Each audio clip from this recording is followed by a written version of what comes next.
Hola a todos, bienvenidos a Benengeli 2021, un encuentro organizado por el Instituto Cervantes. Soy Ileana Bolívar y los saludo desde Bogotá. Hoy tenemos el placer de conversar con una gran invitada, con una de las autoras más importantes de la narrativa en español. Se trata de Pilar Quintana, quien recientemente ganó el premio Alfaguara de novela. Y con Pilar vamos a dialogar un poco nos vamos a adentrar en su literatura, en cómo la realidad y también las experiencias personales se mezclan con la ficción y hablar un poco sobre sus obras publicadas. Pilar, bienvenida. Hola y muchas gracias por esta introducción tan bella.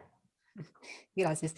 Pilar, antes de entrar en materia y contarle a las personas que nos están viendo en este momento, quiero hablarles un poquito y ponerlos en contexto sobre Pilar Quintana.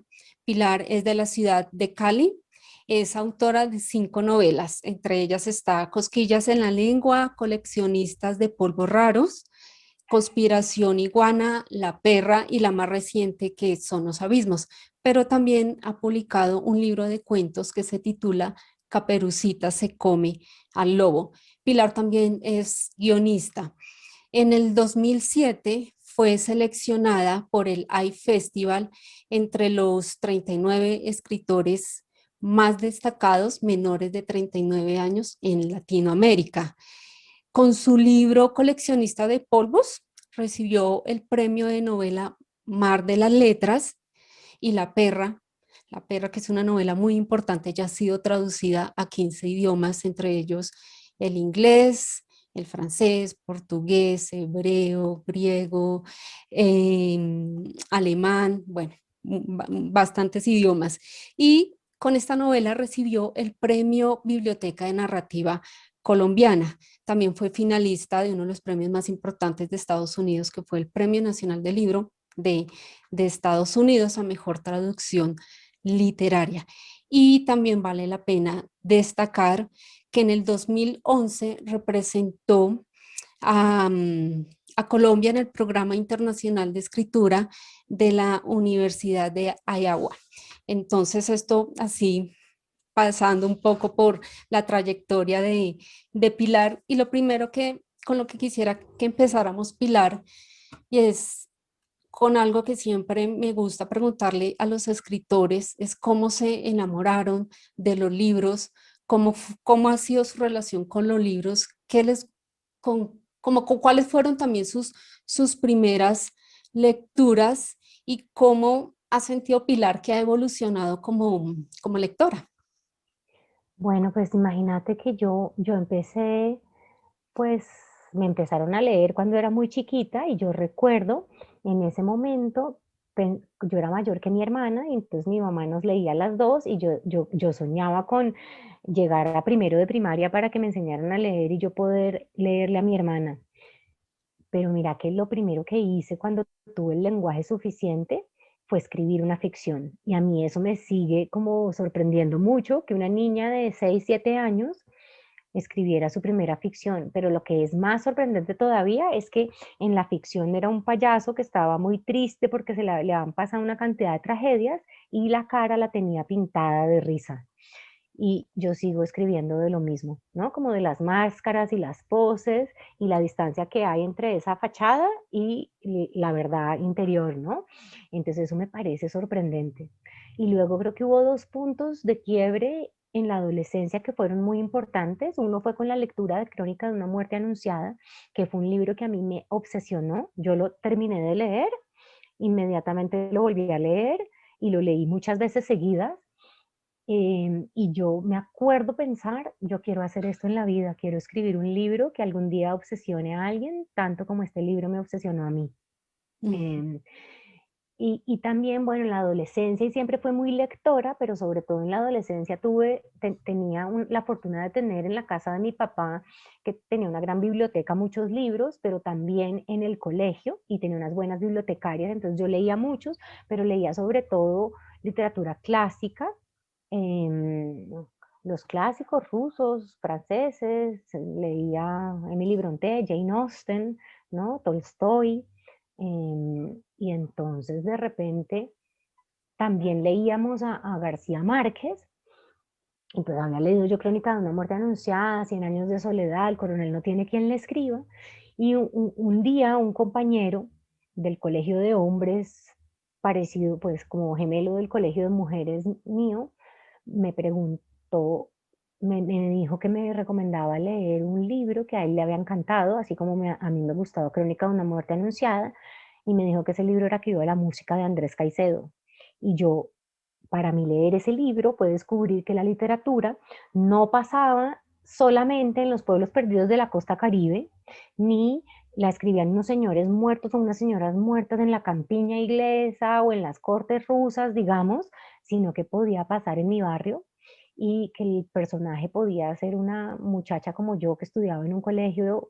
Es que la protagonista de Que iba la música es del Liceo Benalcázar y yo era del Liceo Benalcázar, ¿no? Entonces que la literatura podía pasar en mi familia, en mi casa, en mi barrio, y ahí creo que yo fue cuando dije, pero yo sí que puedo hacer esto, ¿no? Yo sí que puedo escribir un libro así como este. Y qué fue lo que más le sorprendió de encontrar ese libro? ¿Cuál fue el chip que dijo, esto fue lo que me atrapó de la literatura de Andrés Caicedo, porque creo que siente una gran fascinación también por él? Sí, creo que fue una frase hacia el final que decía, y así es como termina convertida en puta una exalumna del Liceo Benalcázar. Yo ahí dije que el Liceo Benalcázar es un colegio de señoritas divinamente bien comportadas, bien peinadas, y yo ahí entendí qué hacía la literatura, que la literatura contaba el lado B, ¿no? Que la literatura hablaba de lo que de lo contrario de lo que me enseñaban. Es decir, en la literatura se podía ser rebelde y libre, eh, que la literatura no tenía que ser solemne y que la literatura era rompedora. Ujú. Y eso sin lugar a dudas, mientras uno va leyendo la obra de Pilar, uno encuentra como esa libertad, de pronto denuncia, pero tampoco sin llegar a juzgar, ¿no? Son muchos personajes que Pilar plasma en esos libros y son personajes muy contenidos, pero ya vamos a ir hablando de estos personajes que nos encontramos en todas sus obras, Pilar. Y eso en cuanto a la lectura, ese gozo de la lectura, pero ¿en qué momento dijo, me quiero dedicar realmente a escribir? Bueno, llegó el momento de escoger la carrera y yo sabía, tenía clarísimo que quería ser escritora después de haber leído Crónica de una muerte anunciada y de haber leído Que iba la música. Dije, eso es lo que yo quiero hacer y en esa época no había escuelas de escritura creativa como las hay ahora, ¿no? Digamos que en Colombia hoy existe un pregrado en creación literaria y hay maestrías y hay muchos talleres. En ese momento quizás existía algún taller en Bogotá, pero yo no tenía conocimiento de eso. Y entonces lo que yo pedí los programas a la universidad, pedí de comunicación social y de literatura. Y me los leí y dije, no, yo literatura no quiero hacer porque la carrera estaba enfocada para hacer crítica literaria y yo sabía que, que yo quería escribir. ¿No? Y entonces ahí empecé a imaginarme que yo iba a ser una periodista y mi modelo era Oriana Falachi, que era la gran escritora en ese momento. Y entonces yo, no, Oriana Falachi salía fumando en todas las fotos, entonces yo aprendí a fumar rapidísimo porque yo quería ser Oriana Falachi. Pero muy pronto, en la primera clase de redacción, dije, no, yo no quiero ser periodista, yo no quiero redactar. Yo lo que quiero es hacer ficción. Y durante la carrera empecé a especializarme en la escritura de guiones para televisión y cine. Hacía cursos, iba a talleres aquí y allá y cuando salí fui libretista de televisión durante 3 años. Escribí una serie juvenil, una telenovela del mediodía y otro proyecto como Mm. que era documental ficcionado que no vio la luz, pero entonces hice esas 3 cosas y creo que esa fue, digamos, para mí la escuela más importante. Muchos de los escritores de mi generación que no fuimos, que no somos escritores profesionales en el sentido en que no estudiamos una carrera ni hicimos una maestría en escritura creativa, pues muchos de mis colegas de mi generación, su escuela fueron las redacciones de los periódicos, ¿no? Ujú. O las redacciones de las revistas. Entonces ellos tienen esa escuela, yo tengo la escuela por otro lado, que fue pues, la escritura de guiones de televisión. Ujú. Y pues además de hecho, como ya lo hemos dicho, escrito novela, cuento, guiones para televisión, cómo ha conjugado esos géneros en su literatura, porque es que además su literatura es muy visual, cada párrafo o cada palabra, cada texto está muy bien planteado y de verdad que uno como que tiene las imágenes, no sé si de alguna manera eso es lo que le ha aportado haber sido guionista para televisión y conjugarlo con los otros géneros. Bueno, en los talleres de escritura creativa le dicen a uno show, don't tell, como no lo diga, sino que muéstrelo, ¿no? En los guiones vos no podés decirlo, tenés siempre que mostrarlo. Y creo que eso fue para mí lo más importante. Y es que, digamos, un guionista no puede usar ciertos recursos que usamos los escritores literarios, y es decir, y el personaje pensó tal cosa. Ujú. El guionista tiene que poner al personaje a realizar unas acciones, mira, está un rato mirando por la ventana, luego va a la cocina, saca un cuchillo y luego lo vemos que asesinó a su esposa, ¿verdad? Ya ahí entendemos qué era lo que estaba pensando cuando estaba mirando por la ventana, pero tiene que hacer una secuencia de acciones, ¿no? Y a mí me parece que así está muy bien escribir. Digamos, yo evito poner y el personaje pensó, y más bien trato de construir la secuencia de acciones, porque me parece que mostrar vale más que decirlo, ¿no? Lo creo absolutamente. Entonces creo que mi literatura es muy visual porque yo la concibo como una obra dramática, ¿no? Ahora, el lenguaje de los guiones es un lenguaje que no necesita adornos, necesita ser un lenguaje efectivo y preciso y nada más. A mí me gusta mucho el lenguaje preciso, pero también creo que el trabajo literario exige un cuidado en el lenguaje que no es necesario en el guión. Entonces pues ahí es donde yo por momentos siento que lo que yo hago son guiones, pero Sí. con un trabajo de lenguaje literario. Ujú. Pilar, en su obra generalmente está tocando temas sobre la mujer. Habla de la maternidad, la negación, el sexo, el deseo también de ser alguien, los roles, la depresión, como de los conflictos que rodean a la mujer. Y quería preguntarle por qué se ha interesado en narrar lo femenino desde este aspecto. Yo creo que estoy narrando al ser humano y pues soy una mujer, entonces tiendo a hacer personajes femeninos, también hago personajes masculinos y también tengo protagonistas hombres, pero digamos, creo que es eso. A mí me parece a veces extraño, digamos, hace poco me dijeron que Los Abismos evidentemente era una novela de género y era una novela femenina. Y entonces yo pregunté, ¿y por qué? Y entonces me dijeron, pues porque las protagonistas son mujeres. Y entonces ahí me gusta voltear la pregunta y preguntar, entonces, si fueran protagonistas hombres y si el autor fuera hombre, ¿sería una novela de género y sería una novela masculina? Y entonces ahí, pues, evidentemente no, porque está, digamos, Los Abismos es una novela que aborda el tema de la relación madre-hija, ¿no? Los hermanos Karamazov aborda el tema de la relación padre-hijo y los personajes principales son todos hombres, pero a nadie nunca se le ocurre decir que es una novela masculina o una novela de género, ¿no?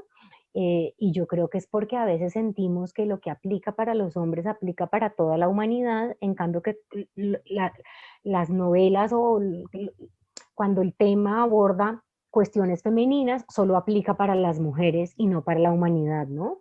Entonces yo siento que yo hago libros no, Literatura. no de género ni femenino, sino que hago sencillamente literatura, y que sí, tengo personajes femeninos, en su mayoría sí. Ujú. Pero de alguna manera considera, o no sé en qué medida cree que el feminismo y todos estos movimientos también le han ayudado en algo a la literatura, le han aportado. Yo creo que mm, sí, sí, es una pregunta compleja. Mira que cuando yo empecé a escribir, la idea de lo femenino se asociaba la literatura menor. La literatura femenina se asociaba con una literatura menor, ¿no? Que trataba, o era unas novelitas románticas o con temas femeninos como la maternidad, ¿verdad? Y pues ahí había, era profundamente misógina esa mirada, ¿no? Porque despreciaba lo femenino. Yo creo que ahora ha habido una reivindicación a través del feminismo y del Me Too, digamos, de los movimientos feministas y del Me Too, del concepto de lo femenino, donde ya lo femenino no es desdeñado. Ujú. Em, y entonces creo que eso, mm, yo creo que yo siempre he escrito sobre lo mismo y que siempre he escrito igualmente. Lo que pasa es que ah, yo me hago la pregunta, cuando yo empecé a publicar, no hice libros sobre ser mamá o sobre la relación. Sí, sí tengo una novela sobre la relación con la madre que es Coleccionistas de Polvos Raros, pero digamos, a veces me pregunto si La perra hubiera salido en 2003, si hubiera sido mi primera novela La perra, si hubiera sido vista como una obra menor porque trataba el tema de la maternidad que estaba asociado con lo femenino que era despreciado, ¿no? Entonces, en ese sentido, sí pienso que el feminismo ha hecho un trabajo que es muy bacano y es un trabajo de reivindicar lo femenino. Ujú. Tenemos en, tenemos a Damaris, que es la protagonista de La perra, que es una mujer con deseos de ser madre. Ujú. Tenemos en Los abismos a Claudia, una mujer frustrada por la maternidad. Y también tenemos a Claudia, una niña que se ve enfrentada como a conocer su verdad o su realidad a través de los conflictos familiares y de los adultos. ¿Cómo se ve Pilar reflejada en las historias de estas mujeres que cuentan sus libros? Es que es una gran pregunta y mira que creo que en los abismos me han preguntado muchísimo en las entrevistas qué tan biográfico es, ¿no? En, La perra no me hacían esa pregunta. Y yo Ujú, creo que es porque los personajes de los abismos pues son más parecidos a mí, o más cercanos, como que el lugar de origen es más cercano al mío, ¿no? Yo creo que uno siempre es sus personajes y nunca es sus personajes del todo, ¿no? Pero yo sí creo, digamos, que para mí el, la maternidad es un tema muy complejo. Yo recuerdo cuando me decían hace muchos años, a finales de los 90 y principios de los 2000, que si yo quería ser escritora debía sacrificar la maternidad, y esa frase me parece que está muy mal en muchos sentidos, pero en ese momento yo no lo veía así, me parecía natural. Sí, bueno, yo tengo que sacrificar la maternidad si quiero ser escritora, y a mí yo no quería ser mamá, entonces pues no me importaba ese sacrificio, ¿no? Luego fui mamá y lo que descubrí es que no solo la maternidad no impide que seas escritora, sino que para mí me abrió como un caudal creativo.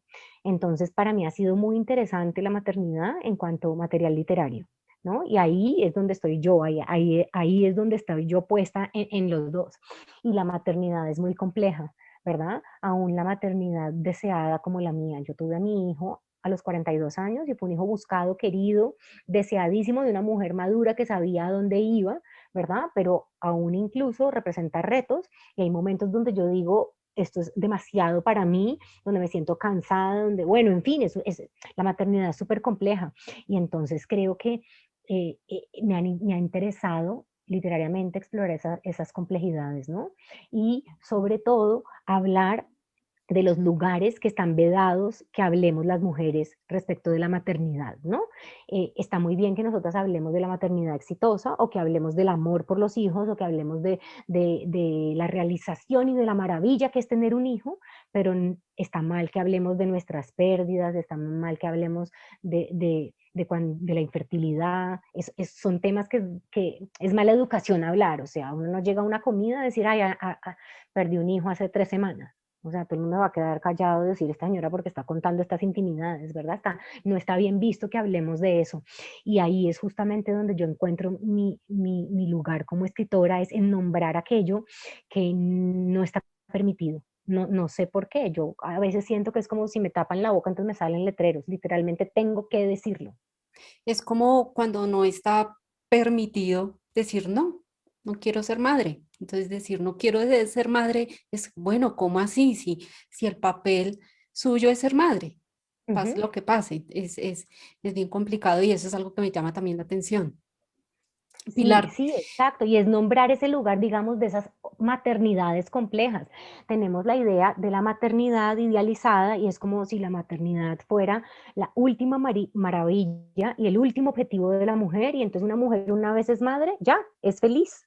Y ya, no, de que se va a quejar si ya está haciendo lo que, el rol que la sociedad y que la biología le adjudicó, entonces ya ahí tiene que estar contenta y feliz y no puede quejarse de eso, ¿no?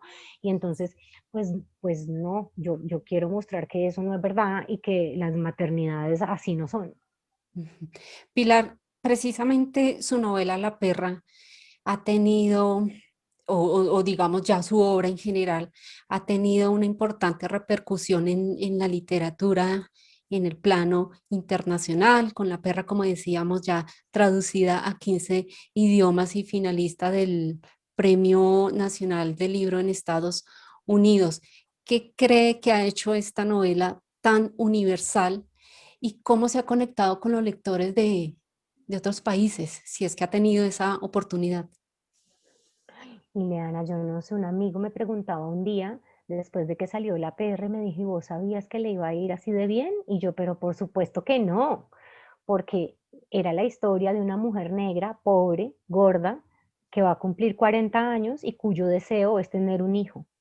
Pues yo pensé que si eso le gustaba a mi círculo de amigos, ahí ya triunfé, ¿verdad? Cumplí mi cometido. Entonces a mí me parece un misterio, ¿no? Un poco hablando con lectores de todas partes de Latinoamérica y también lectores europeos, donde he tenido clubes de lectura o en Estados Unidos, me parece que la novela hace algo y es nombrar unos dolores pues que todos sentimos y unas preguntas que todos nos hacemos.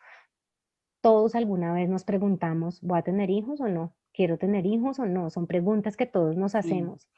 Y además la novela hace algo y es que em, yo creo que La perra habla sobre el monstruo, ¿verdad? Pero no el monstruo, que tendemos a pensar que el monstruo está allá afuera y son los guerrilleros o los paramilitares o los ladrones o la gente malvada o los corruptos, ¿verdad? Que el monstruo son una gente lejana que está allá afuera y acá en la perra vemos que el monstruo está dentro de una mujer buena, una mujer bonita, que tiene buenas intenciones, una mujer que somos vos y yo, que somos todos, ¿sí me entendés? Y entonces creo que la novela nos hace ver que estamos también habitados por la oscuridad. Entonces me pregunto yo si puede ser por eso que ha conectado con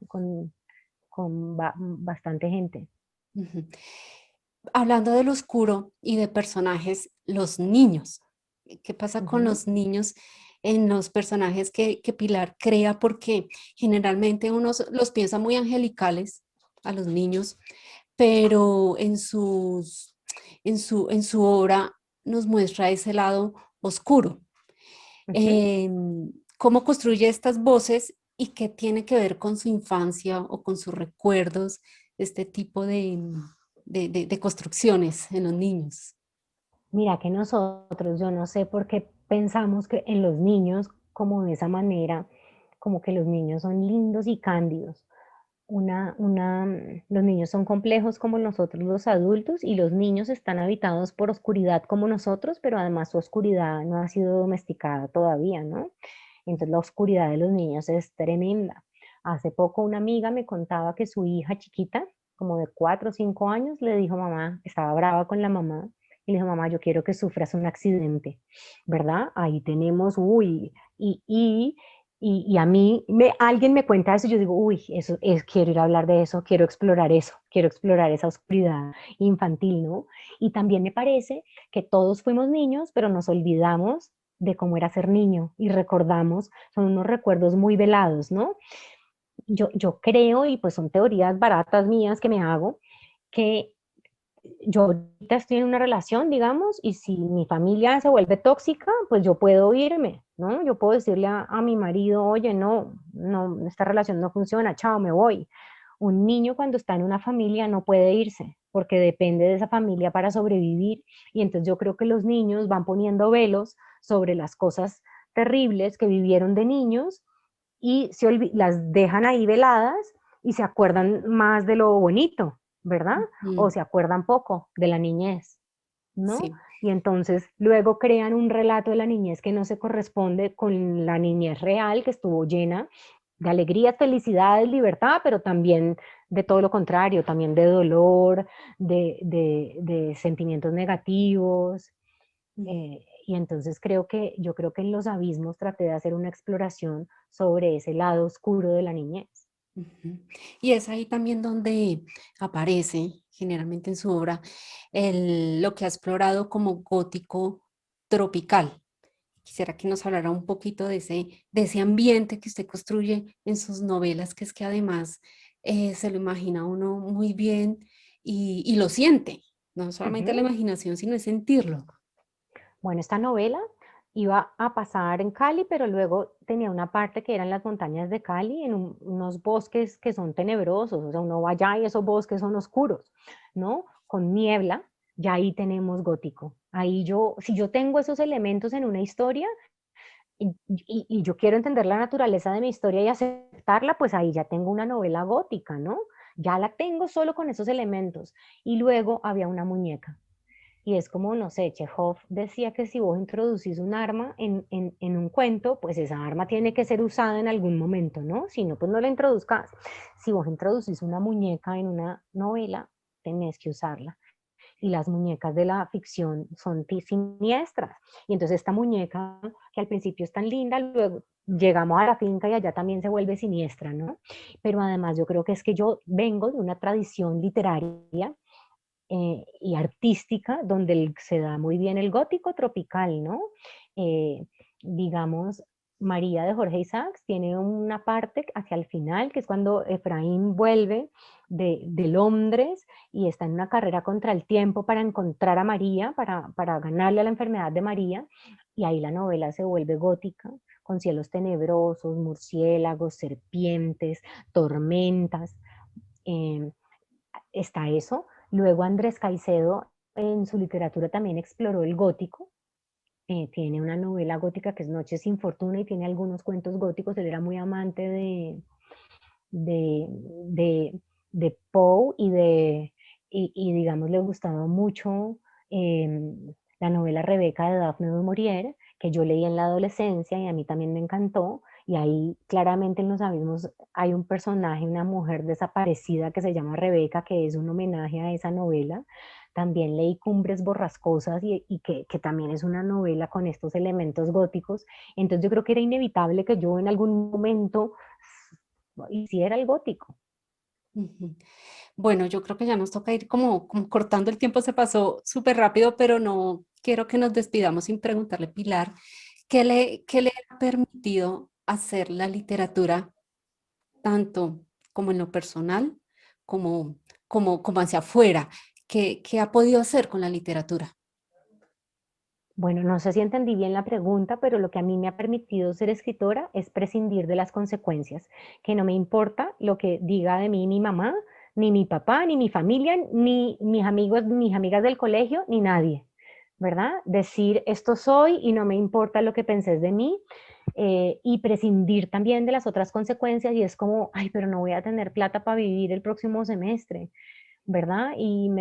Tengo los calzones ya están como viejitos y no tengo plata para comprar, que ya, pues ya, que no me importe eso, ¿no? Ujú, ujú. Y de todas maneras, en ese sentido, también los premios, además de la repercusión que tienen con el autor y la obra, también son importantes en ese sentido. Muy importantes y yo tengo la gran fortuna de haber sido, pues, de haber obtenido esos beneficios, ¿verdad? Y no siempre se corresponden. Yo creo que hay gente de mucho talento y que hace unas obras buenísimas a las que no les pasa eso y no necesariamente tiene que ver con el talento, sino que también hay un elemento de suerte, ¿no? Sí. Y se siente un poco más condicionada con estos premios o definitivamente se le olvida para escribir su próxima novela? Yo, a mí hubo un momento, hace muchos años, cuando quedé en Bogotá 39, que si yo sí ahí sufrí una crisis creativa porque yo sentí que me habían elegido en una lista donde había grandes nombres y yo era apenas una escritora joven y una escritora que tenía 2 novelas que le había ido más o menos bien, pero que no eran el gran éxito como otros de mis compañeros en Bogotá 39, y ahí tuve una crisis y me apresuré y publiqué una novela que no le fue tan bien y que mis amigos me dijeron que no había quedado tan bien, y yo creo que ahí yo me curé en el sentido en que entendí que yo lo que quería hacer, que yo me hice la pregunta: ¿usted qué quiere, la gloria o escribir bien? Y pues la respuesta mía fue: yo quiero escribir bien, yo, eso es todo lo que he querido, no me importa la gloria, me importa escribir bien. Y entonces creo que es ese momento de crisis en mi carrera me sirvió para entender que la gloria no importa, sino porque lo que yo verdaderamente quiero es hacer unas buenas novelas y unos buenos cuentos. Bueno, Pilar, muchísimas gracias por haber estado presente aquí en Benengeli, en un encuentro organizado por el Instituto Cervantes, y esperamos que con estas puntadas que dejamos por aquí, bueno, los lectores de más países puedan seguirla y que su literatura llegue muchísimo más. Muchas gracias, Ileana, por esta entrevista y muchas gracias a Benengeli y al Instituto Cervantes.